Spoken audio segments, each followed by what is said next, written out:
Olá, bom dia. Essa é a continuação da aula 14, a segunda parte da aula 14 sobre os reformadores. E nesse momento eu quero falar sobre Zwinglio e Bullinger. Zwinglio é considerado o terceiro homem da Reforma.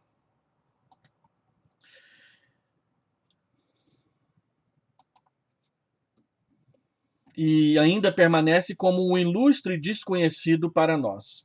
Seu papel na história da teologia nem sempre recebeu a devida importância. Lá na biblioteca do seminário tem um livro sobre história da teologia de um autor luterano chamado Bengt Haglund. Em seu livro História da Teologia, ele gasta mais páginas com Melanchthon do que com Zwinglio, afirmando que a sua contribuição não requer mais do que um breve relato. As razões dessa desatenção são óbvias. Zwinglio escreveu suas obras em menos de 10 anos de forma muito apressada.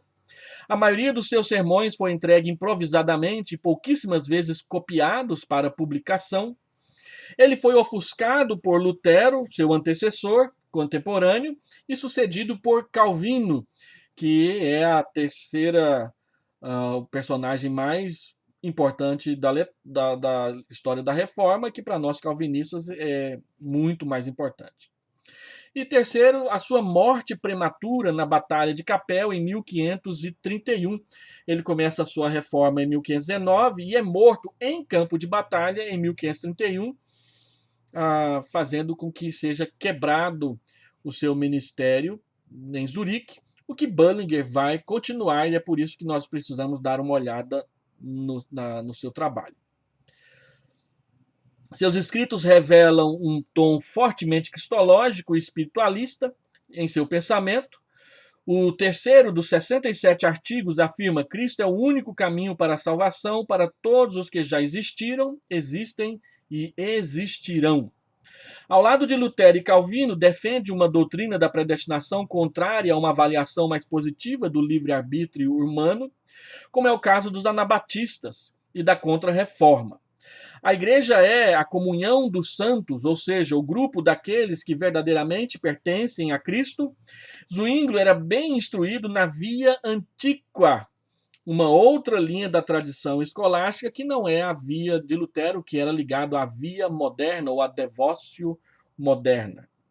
Então vamos dar uma olhada rápida no pensamento de Zwinglio. Primeiro, ele falava a respeito do Criador em vez das criaturas. A absoluta distinção entre Deus, o Criador de todas as suas criaturas, é o ponto fundamental da teologia de Zwinglio. Ele definia a idolatria como atribuir a uma criatura aquilo que é apenas de Deus. Logo, a idolatria não é simplesmente o curvar-se diante de uma imagem, mas conceitos, ideias, comportamentos, situações também entram no conceito de idolatria que Zwinglio esposa. Reformar a igreja era abandonar a idolatria e tornar-se para o culto ao Deus único e verdadeiro. Porque se alguém coloca sua confiança em algum santo católico, faz dele um Deus para si, contrariando o ensino das escrituras sagradas. Zwinglio falava da providência em vez do acaso. Deus é soberano tanto na criação quanto na salvação. A providência de Deus não é aplicada apenas a questões gerais, mas a todas as minúcias da vida. Zwinglio vai dizer que Deus é preciso na sua providência. Segundo Zwinglio, a providência, além de precisa, também engloba tanto o bem quanto o mal. Ainda que não a entendamos plenamente, devemos aceitá-la reverentemente. Um ponto controvertido no pensamento de Zwinglio era sobre os pagãos piedosos. Pessoas que viviam fora dos limites cronológicos e geográficos da história da salvação, mas que também eram escolhidos por Deus. Nomes como os de Hércules, Teseu, Sócrates, Aristides e outros tantos, corações piedosos fora da órbita do Antigo Testamento ou do Novo Testamento, eram eleitos de Deus na segunda compreensão de Zwinglio. Por causa da soberania divina, A Zwinglio recusava-se a entender que a salvação de Cristo era limitada ao âmbito da igreja visível somente e da pregação do evangelho, obviamente. Ele dizia com isso, ele repetia aquilo que Lutero falava sobre a eleição, sobre a predestinação. Ele dizia, olha, se Deus é soberano, deixem Deus ser Deus, ele salva do jeito que ele quer. Então, embora fosse ordenada a pregação do evangelho, Zwinglio achava que Deus poderia eleger outras pessoas de outras maneiras, e era assim que ele entendia alguns personagens históricos não cristãos no seu época. Se Zwinglio estivesse entre nós, ele ia dizer que Mahatma Gandhi ou Dalai Lama seriam pessoas escolhidas de Deus para o seu serviço, mesmo estando fora do evangelho, que seria uma porta aberta para o ecumenismo praticado em várias igrejas no nosso tempo. Por isso é um ponto controvertido. Ele falava sobre as escrituras em vez da tradição humana. A centralidade das escrituras na reforma zwingliana é percebida em 4 momentos importantes. Primeiro, na conversão de Zwinglio, que aconteceu através da leitura e do estudo das Escrituras. Foi lendo e estudando diretamente as Escrituras que ele se converte a Cristo verdadeiramente. Segundo, no novo padrão radical de expor as Escrituras, inaugurado no dia 1º de janeiro de 1519, na Catedral de Zurique. Do dia 1º de janeiro de 1519 até o final de 1525, Zwinglio expôs todo o Novo Testamento na Catedral de Zurique, que você tem aqui uma fotografia das suas torres, ainda está lá em Zurique para você visitar quando puder fazer isso. Ele abandonou o lecionário tradicional a favor de uma exposição das Escrituras capítulo por capítulo. A frequência dos cultos na catedral aumentou sensivelmente e Zwinglio avisava aos opositores: não se coloquem em desavença com a palavra de Deus, porque em verdade ela permanecerá tão certamente como o reno segue o seu curso. Talvez alguém possa represá-la por algum tempo, mas é impossível pará-la. Terceiro, na aceitação do princípio bíblico pelas autoridades da cidade a partir de 1520. Zwinglio definia que, assim como a capacidade criadora de Deus não estava confinada aos limites da igreja visível, da mesma forma sua palavra não estava restrita à sua expressão escrita. Seu objetivo com isso era afirmar a origem das Escrituras no Deus vivo. Para Zwinglio, as Escrituras são autolegitimadoras. Elas atestam a si mesmo, ou seja, o mesmo Espírito que inspirou os profetas e apóstolos a escrever a Bíblia está presente para confirmar e persuadir-nos de sua veracidade e verdade. O Espírito Santo ilumina o texto bíblico de tal maneira que sabemos e confessamos ser o mesmo a palavra de Deus. Então, Zwinglio prega aqui uma relação íntima entre o Espírito e a palavra, um conceito que Calvino vai elaborar com mais detalhes nas Institutas. Ele tem uma clareza, aliás, a Escritura tem uma clareza preveniente, uma palavra alemã que eu nem ouso dizer aqui.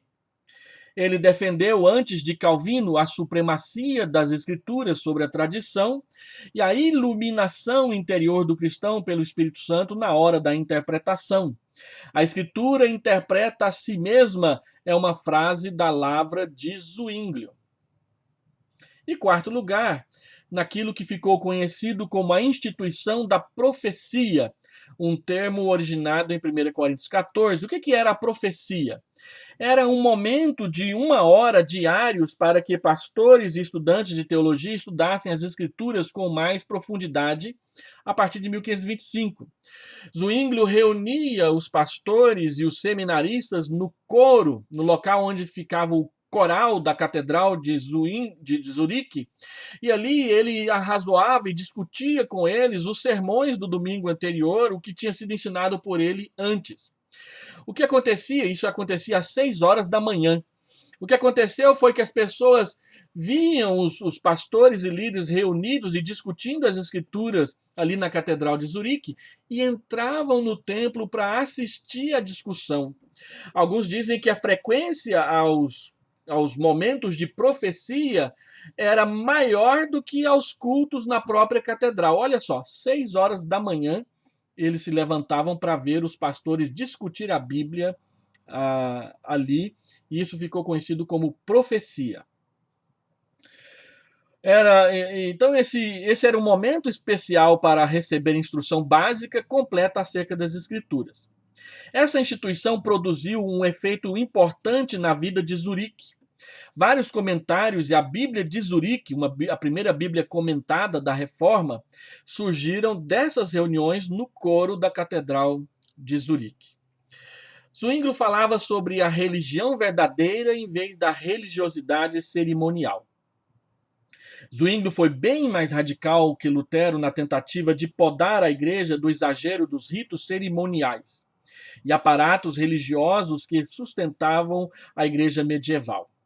Ele definia a imediação da graça divina disponível somente por meio de Cristo. Aliás, ele defendia a imediação da graça divina disponível somente por meio de Cristo e comunicada ao crente diretamente pelo Espírito Santo contra a miríade de mediadores e intercessores oferecidos pela religião medieval. Zwinglio não desprezava nem os santos e nem Maria, mas não compactuava que os mesmos servissem de escoras para a verdadeira fé. E ele retirou do templo tudo aquilo que pudesse atrapalhar um culto simples. Tirou instrumentos, tirou imagens, pintou as paredes do interior totalmente de branco, sem nenhum enfeite, para que toda a atenção fosse dada à palavra que era lida, explicada no sermão e nos momentos de profecia. Por que Zwinglio se opunha às imagens? Primeiro, por causa do princípio da autoridade das Escrituras, ou porque o princípio de autoridade das Escrituras relativizava qualquer outro princípio de práticas extrasbíblicas. A tradição reformada, seguindo Zwinglio, procurou eliminar de sua liturgia o que não era expressamente ensinado nas Escrituras, o que se tornará a base do princípio regulador elaborado pelos puritanos ingleses a partir da reforma de John Knox na Escócia. Os luteranos eram mais tolerantes àqueles princípios não proibidos nas Escrituras. Esse conceito de que nós fazemos aquilo que não é proibido nas Escrituras ficou conhecido como princípio normativo. E o princípio regulador vem da afirmação de que nós faremos só aquilo que é ensinado e determinado nas Escrituras ou claramente depreendido disso. Hoje nós chamamos de princípio regulador do culto, mas os puritanos chamavam simplesmente de princípio regulador porque ele deveria regular não só o culto, mas toda a vida do cristão. Segundo, o treinamento de Zwinglio na via antiqua, que ensinava a haver uma relação ontológica real entre a imagem e aquilo que ela representava. Isso o tornou muito sensível ao perigo da idolatria por meio da presença das imagens nos cultos, então ele mandou tirar tudo. E terceiro, Zwinglio via no cerimonialismo um substituto da religião verdadeira. Ele falava do reino externo em vez da moralidade particularizada. Desde o início, Zwinglio demonstrou interesse nas implicações sociais e políticas da reforma. Lutero perguntava, como posso ser salvo? E Zwinglio perguntava, como meu povo pode ser salvo? Isso mostra um caráter muito mais nacionalista nas pregações e nas atitudes de Zwinglio do que a gente percebe em Lutero e também em Calvino. Zwinglio defendia um conceito intensamente ativista da vida cristã. Nós podemos chegar até a dizer que era um conceito nacionalista. Bucer, em Estrasburgo, Ecolampádio, em Basileia, e Calvino, em Genebra, aproximavam-se mais de Zwinglio que de Lutero nessa questão. Contudo, Em Zurique, mais do que em qualquer outra das cidades reformadas, a igreja e a comunidade civil eram um corpo indivisível, governado por agentes espirituais que aceitavam o princípio da autoridade bíblica como a base do seu governo combinado. Zwingli escreveu pouco antes da sua morte: o homem cristão nada mais é do que um cidadão fiel e bom, e a cidade cristã nada mais é do que a igreja cristã. Então ele achava que igreja e comunidade eram um todo único, mais do que os outros reformadores. Por isso que ele morre no campo de batalha, lutando pela liberdade da sua cidade.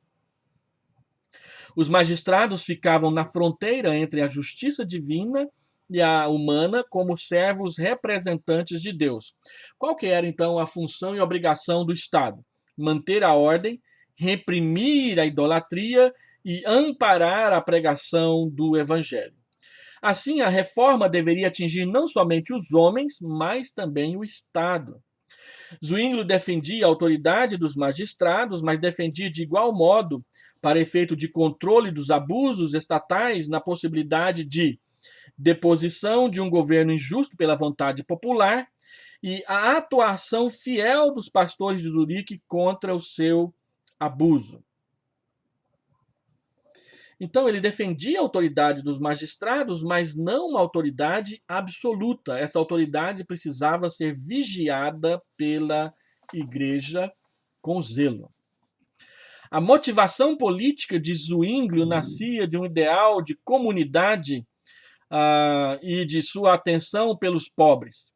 A mensagem política de Zwingli proclamava um nivelamento entre sagrado e secular, onde magistrados e ministros eram co-servidores da palavra de Deus em pé de igualdade. Como que é, então, a questão da controvérsia de Zwingli no que diz respeito aos sacramentos? Primeiro o batismo, depois a ceia. Quanto ao batismo, o pensamento de Zwingli sobre o batismo foi elaborado na controvérsia contra os anabatistas que surgiram em Zurique a partir de 1525, seguindo Johann Grebel. Ele elaborava em duas frentes: a destituição do batismo infantil pelos anabatistas, que deixaram de praticar, e o objetivismo sacramental, tanto da prática católico-romana quanto da prática luterana. Para Zwingli, o batismo não removia a culpa do pecado original como causa instrumental da regeneração, pois isso fora feito por Cristo na cruz.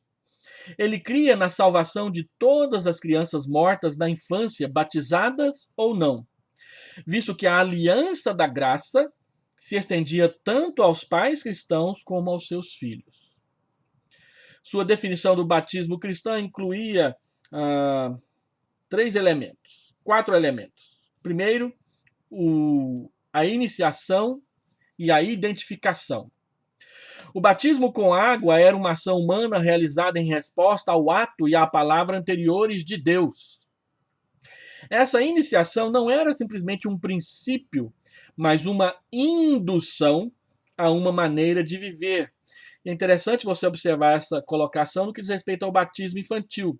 O batismo infantil, ele não salva, mas ele é uma indução para que a criança possa vir conhecer a salvação no momento mais apropriado. O batismo era um emblema público do pertencer ao corpo de Cristo. Segunda questão é a questão do vínculo da aliança. Refere-se à continuidade da aliança do Antigo Testamento no Novo Testamento. Esse ponto foi mais bem elaborado posteriormente por Bullinger e Calvino. E há 3 pontos a serem notados. Primeiro, a analogia entre a circuncisão e o batismo infantil. O batismo é a circuncisão dos cristãos. A circuncisão não era apenas um sinal da fé de Abraão, mas de todo o conteúdo da aliança entre Deus e a sua descendência. Segundo, o batismo deriva não de Mateus 28, mas do batismo de João.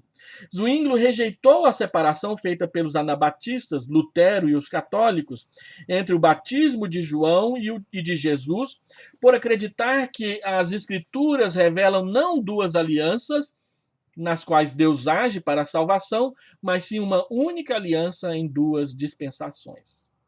A terceira questão é que se o Novo Testamento não ordena o batismo infantil expressis verbis, ou falando verbalmente, ele pode ser inferido a partir de várias passagens. Jesus e as criancinhas, Lucas 18, 15 a 17, o batismo de famílias inteiras em Atos e nas epístolas de Paulo, e o silêncio de Jesus quanto a não batizá-las. Jesus simplesmente não falou nada. Então, o silêncio de Jesus é a favor da continuidade do significado da antiga aliança na nova aliança, segundo o pensamento de Zwinglio e o pensamento reformado posterior. O batismo e a fé é a terceira questão. Todas as doutrinas que ensinam o batismo infantil têm que enfrentar a relação entre batismo e fé. Você vai escrever sobre batismo infantil como monografia do seu bacharelado? Você não pode, em hipótese alguma, ignorar a questão da fé em relação ao batismo infantil. Porque essa é a maior crítica que o pedobatismo enfrenta. Como é que Zwinglio resolvia isso? Zwinglio dava grande valor à fé dos pais que apresentavam seus filhos ao batismo. O conceito da aliança como manifestação visível do propósito de Deus na história depende do fato de serem as crianças filhas de pais cristãos. Zwinglio destacava: não permitiremos que as crianças sejam trazidas ao batismo se seus pais não tiverem sido ensinados antes e também tiverem participado do batismo. Quem vai sofrer com isso 200 anos depois vai ser Jonathan Edwards, com o chamado Pacto do Meio Termo. Pais não batizados podiam apresentar os seus filhos ao batismo na igreja de Northampton para que a tradição da fé permanecesse. Apesar de não ter confrontado essa questão por quase 23 anos, quando Jonathan Edwards resolveu reafirmar a necessidade do batismo dos pais, ele foi demitido claramente, sem direito a recorrer, sumariamente, a palavra que eu queria dizer, do pastorado da igreja de Northampton, igreja que estava experimentando um grande revamento exatamente por causa da pregação fiel de Jonathan Edwards. Então, Zwinglio elabora essa questão lá na Reforma. Olha, não será batizada criança cujo pai também não foi ensinado e batizado na fé. Essa é uma razão porque é importante, antes de você, pastor, antes de proceder ao batismo infantil, doutrinar e sondar com os pais o que eles creem a respeito da doutrina da aliança. Para Zwinglio, o batismo devia ser público, ministrado por um pastor na presença da igreja. Segundo Timothy George, no seu livro Teologia dos Reformadores, a doutrina de Zwinglio sobre o batismo infantil era um fato puramente eclesial. O tipo de fé que ela pressupunha não era a fé pessoal e subjetiva dos pais ou dos filhos, fides qua creditor, mas o conteúdo da própria mensagem cristã, fides qua creditor. Eu creio, eu sei para crer.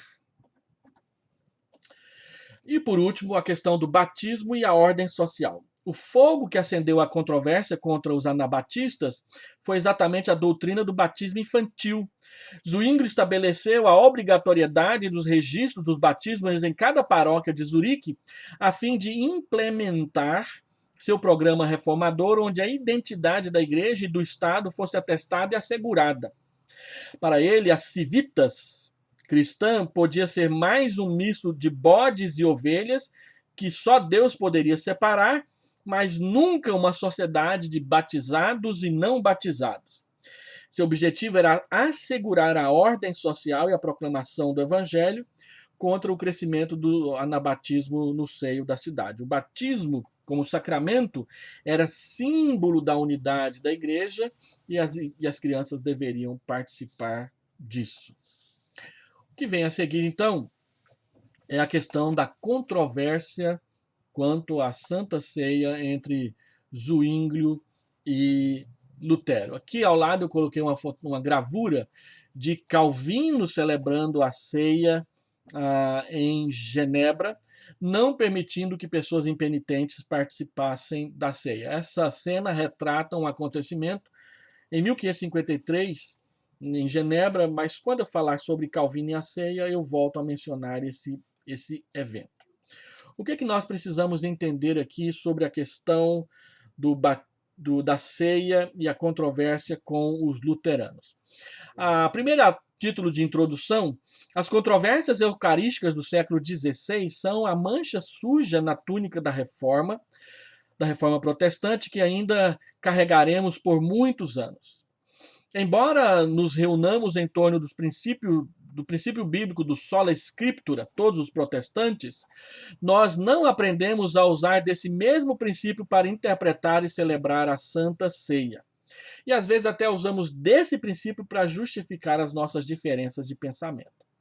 O que aconteceu no Colóquio de Marburgo, em 1529, foi ao mesmo tempo sintomático e profético do espírito cismático e divisionista que o protestantismo carrega no seu DNA, e nós temos que reconhecer isso. Segundo Timothy George, a controvérsia se sustentava em 3 pontos: convicções sobre a pessoa de Cristo, o sentido das escrituras quanto às frases de instituição e o lugar da ceia na vida da igreja. A missa era o centro nervoso da religiosidade da Idade Média. Do início da era cristã até a Reforma, a ceia se tornara um evento clericalizado, onde apenas os sacerdotes participavam de ambos os elementos e o povo só participava do pão uma vez por ano no dia da Páscoa. Um evento comercializado, surge missa votiva, celebrações a favor de alguém mediante pagamento e etc.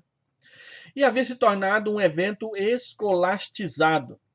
Desde o Concílio de Latrão, em 1215, a transubstanciação se tornara a doutrina oficial católica sobre a presença de Cristo nos elementos. Ao dizer as palavras hoc est corpus meu, este é o meu corpo, da onde vai surgir aquela expressão dos mágicos ocus pocus, vem do resumo dessa frase, hoc est corpus meu, que era entendido como uma questão mágica. A hóstia se transforma no corpo de Cristo. Abracadabra, pirlim pim pim, ocus pocus. Embora o catolicismo não ensinasse assim, o mundo dos mágicos é que se apropriou dessa frase, resumindo-a numa frase de pura magia. Voltando então aqui, quando essa frase era pronunciada, acontecia a transubstanciação dos elementos no corpo presente ali de Cristo. Com isso, o foco da missa era o levantamento da hóstia, uma palavra latina que significa sacrifício. Cristo transubstanciado era morto outra vez sobre o altar, contrariando frases explícitas de Hebreus 7 e de Hebreus 10, que dizem que Cristo havia se oferecido uma única vez por todas. Então, Lutero e Zwinglio rejeitavam concordemente o caráter da missa como evento de espectadores. A congregação devia participar de ambos os elementos, o pão e o vinho, na hora da celebração. Eles concordavam com a descentralização das escrituras no culto público e na celebração da ceia. Para os reformadores, os sacramentos eram palavras visíveis de Deus destinados a completar a palavra de Deus legível e audível e não competir com ela. A missa, como um sacrifício oferecido a Deus a favor do povo, também eles concordavam que não deveria ser assim. A Eucaristia não pode substituir o único e irrepetível sacrifício de Cristo realizado uma vez por todas na cruz, Hebreus 7 e Hebreus 10. E eles concordavam que a doutrina escolástica da transubstanciação era uma explicação bela, mas enganadora das Escrituras, não ensinada pelos pais da igreja de forma alguma. Contudo, eles discordavam entre si quanto a 4 questões: o contexto político, o problema exegético, a cristologia e as consequências teológicas da ceia. Quanto ao contexto político, Lutero usava o termo testamento, referindo-se à ceia como um dom de Deus à sua igreja. Zwinglio preferia usar o termo memorial, vendo a ceia como uma comemoração pela qual a igreja proclamava a sua aliança com Cristo. Lutero enfatizava a frase "Este é o meu corpo", nas palavras da instituição, enquanto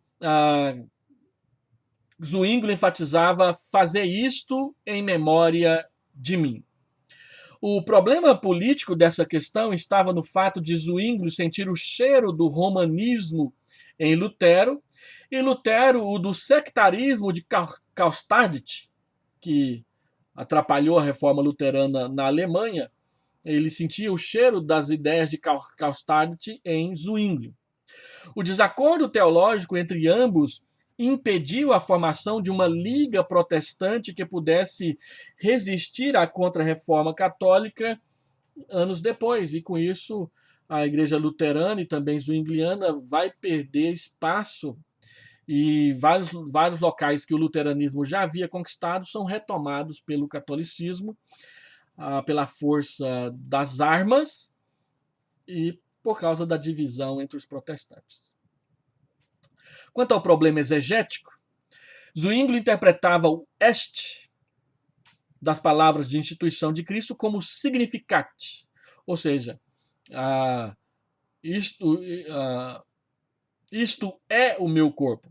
Zwingli interpretava isto significa o meu corpo, representa o meu corpo. Lutero interpretava literalmente então é.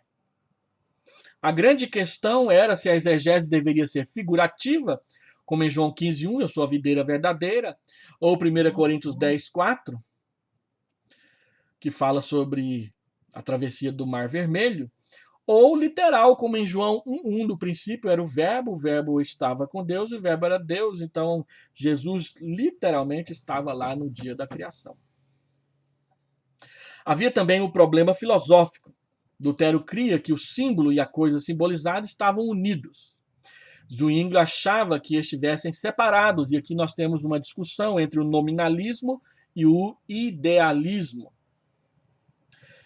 E aquelas questões de nominalismo, idealismo, que eu sempre fiz referência na classe dizendo que era muito complicada e que a gente tinha que compreendê-la melhor a fim de entender certas posturas na teologia reformada, é aqui que aparece.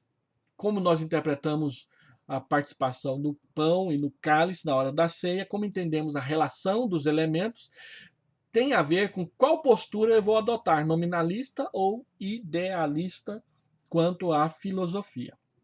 A grande questão de Zwingli era o perigo da idolatria. Se aquilo tudo era literal, eu poderia começar então a adorar os elementos da ceia.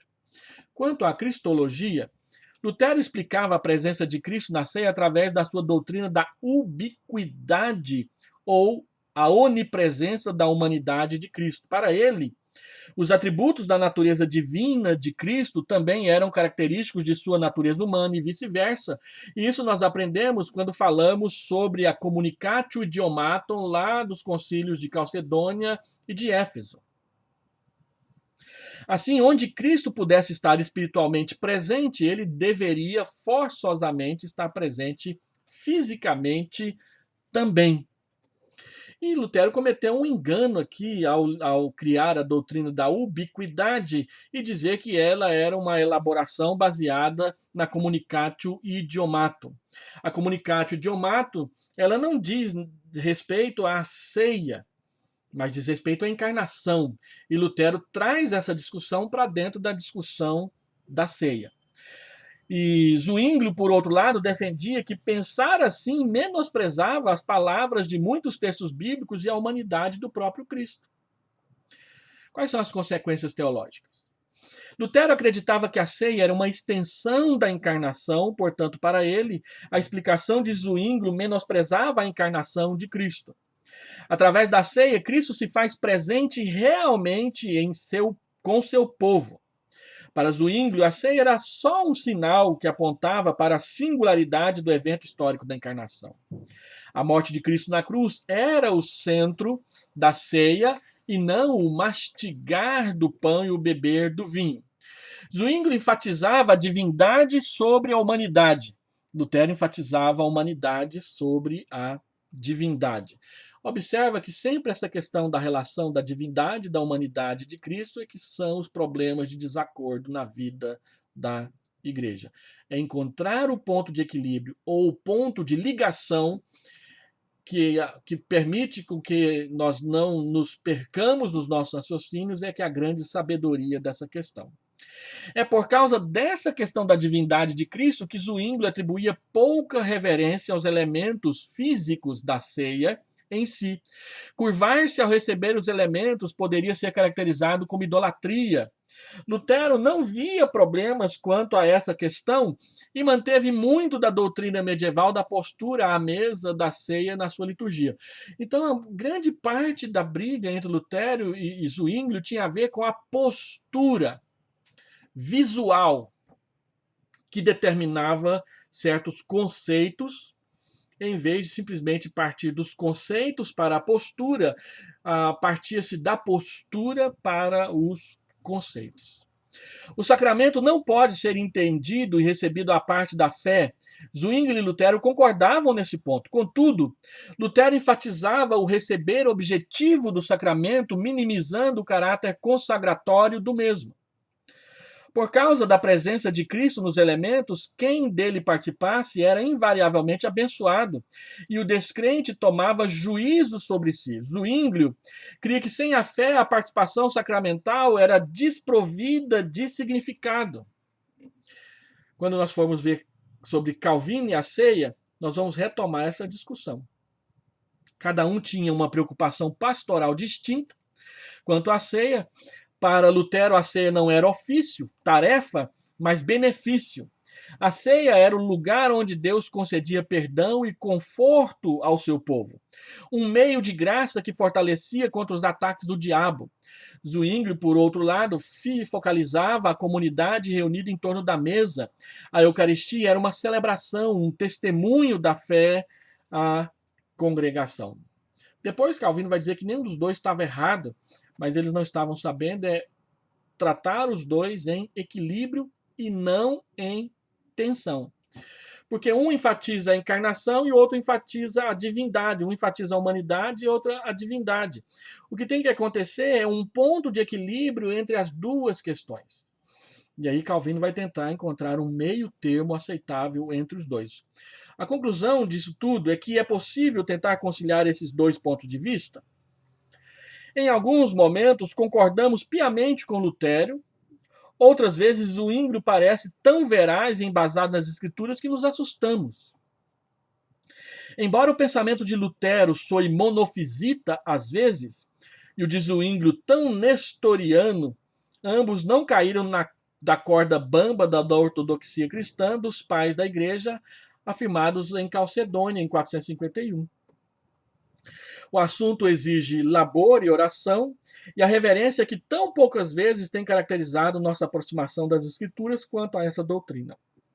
Calvino tentou conscientemente encontrar um meio termo aceitável e conciliável para ambos os lados, mas no final o melhor que ele conseguiu foi introduzir um quarto ponto de vista: transubstanciação, consubstanciação, memorial, presença espiritual real.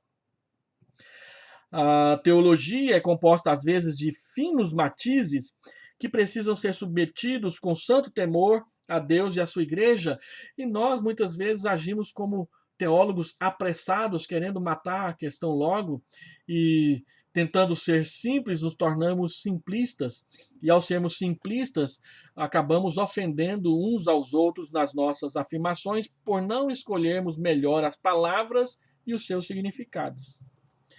Pensem sobre isso e cresçam como pastores e teólogos mais responsáveis para a glória de Deus.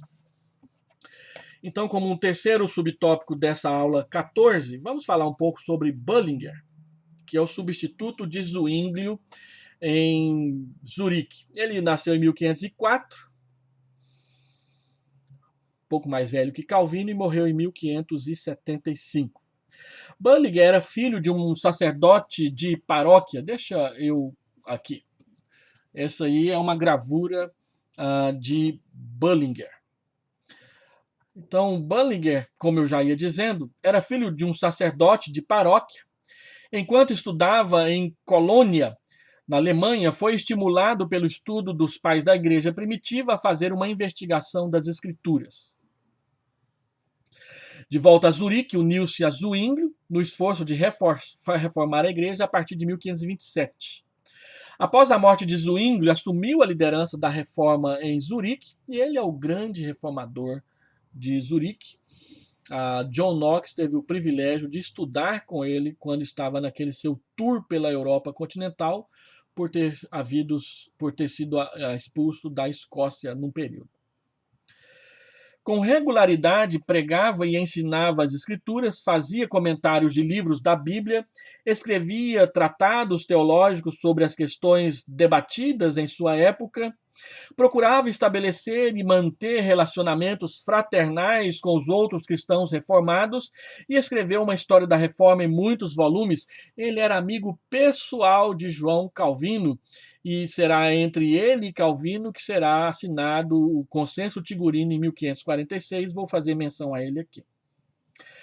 Sua teologia pode ser resumida em sua obra Décadas, composta de 50 sermões longos, que tratava dos ensinos das principais doutrinas cristãs. Essa obra foi publicada em 1549 a 1551, traduzidos em seguida para o inglês, holandês e francês. Na Inglaterra, ela serviu como literatura oficial para os clérigos que não haviam feito o mestrado. Ao todo, Bullinger escreveu aproximadamente 150 obras em torno de temas como a providência, justificação e a natureza das escrituras. Bullinger também desempenhou um papel importante na união dos protestantes. Juntamente com Calvino, procurou evitar cismas entre os protestantes através do Acordo de Zurique de 1549, mais conhecido como Consenso Tigurino, no qual igrejas zwinglianas e calvinistas se reconhecem e concordam que a celebração da ceia entre as duas igrejas não será proibida a um grupo nem ao outro. Esse consenso, então, ele afirmava que os crentes, mediante a ceia do Senhor, recebem a Cristo espiritualmente e são unidos a Ele. Participou da composição da primeira confissão helvética, ou Helvécia, e escreveu a segunda confissão Helvécia em 1566, tornando-se o elo de união entre as igrejas calvinistas na Europa continental. Na sua obra Décadas, Bullinger, ao lado dos demais reformadores, enfatizava a centralidade das Escrituras para conduzir à fé.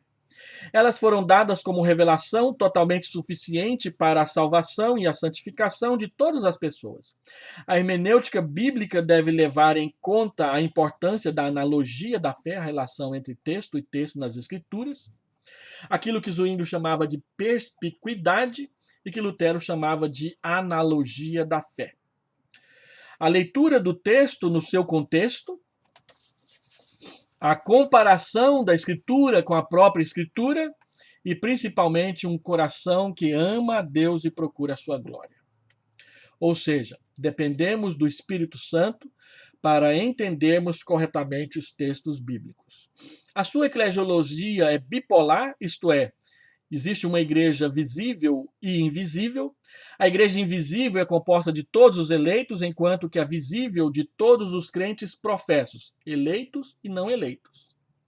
Somente Deus conhece perfeitamente os membros de ambos, ou de ambas. Os sinais da verdadeira igreja são a pregação correta das Escrituras e a administração fiel dos dois sacramentos da igreja, batismo e ceia. A verdadeira sucessão apostólica não está na sucessão histórica dos bispos, mas na pregação e ensinamento do ensino dos apóstolos. Vai ser Bullinger quem vai dizer pela primeira vez que as marcas de uma igreja visível, de uma igreja verdadeira, são a pregação do evangelho, a celebração dos sacramentos e a administração da disciplina.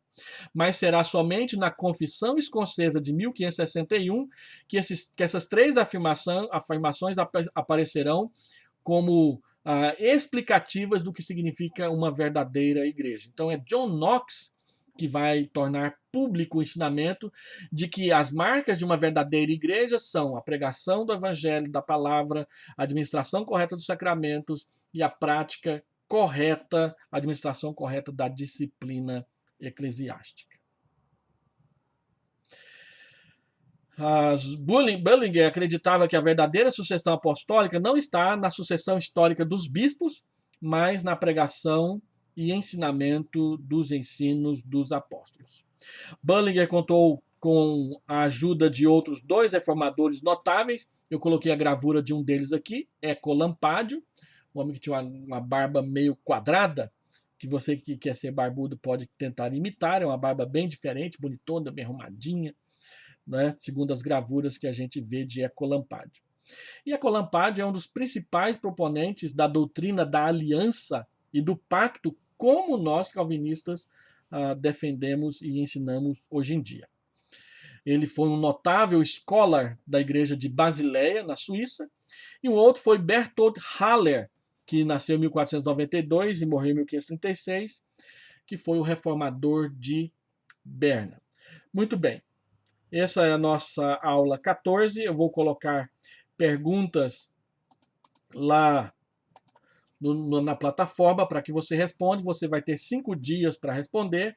Nós vamos somar o resultado dessas respostas ao conteúdo das aulas para formar a sua terceira nota. Deus te abençoe. Fique em paz.